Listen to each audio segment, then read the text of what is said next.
Hello, everyone. I am Li Ying from number 3 Vocational Technical School of Nanning. Welcome to this mini lecture. Today, we will learn about computer network viruses. First, let's review what we learned in the last lesson. In the last lesson, we learned about the concept, classifications, and characteristics of computer network security, understood the security threats to computer networks and their response mechanisms, and became familiar with common computer network troubleshooting tools. This mini-lecture consists of 3 main parts. 1. An overview of computer network viruses. 2. The application of network antivirus software. 3. Methods for network virus prevention. The teaching objectives of this micro-lecture are: 1. To understand the meaning of computer network viruses. 2. To master methods of computer virus prevention and treatment. 3. To enhance students' awareness of information network security, fostering good moral and scientific perspectives. So, what is a computer virus?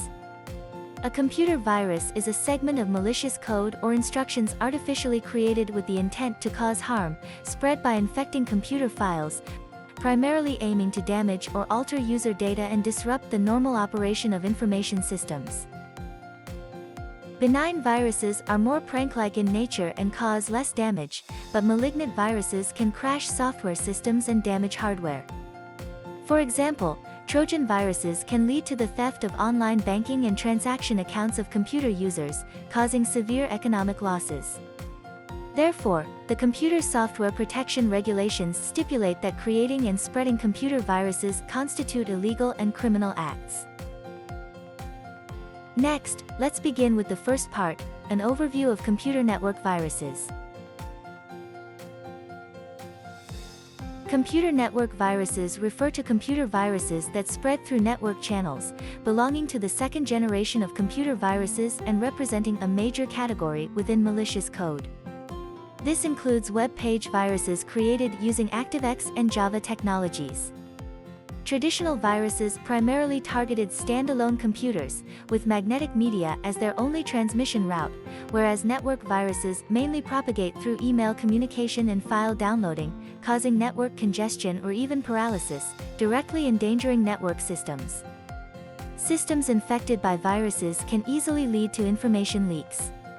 Computer viruses are characterized by their transmissibility, concealment, infectiousness, latency, triggerability, expressivity, or destructiveness. The life cycle of a computer virus consists of development, infection, latency, outbreak, discovery, resolution, and extinction. There are 2 classifications for network viruses. 1. Distinguished by the functionality of network viruses, they can be divided into Trojan viruses and worm viruses. 2. Differentiated by the transmission routes of network viruses, they can be categorized into vulnerability-type viruses and email-type viruses. What are the transmission methods of network viruses? Computer network viruses have their own transmission patterns and pathways. The most essential function of a computer network is resource sharing and data communication, which means that the spread of computer network viruses is very easy, usually occurring in environments where data is exchanged. There are primarily 3 transmission methods. 1. Virus propagation through removable storage devices. 2. Spreading via the network. 3. Exploiting vulnerabilities in computer systems and application software to spread. Having understood the mean classifications and characteristics of computer network viruses, let's move on to the second part, the application of network antivirus software. With the continuous development of computer network technology, computer viruses are becoming increasingly complex and advanced. The new generation of computer viruses fully exploits the low defenses of certain common operating systems and application software, wreaking havoc.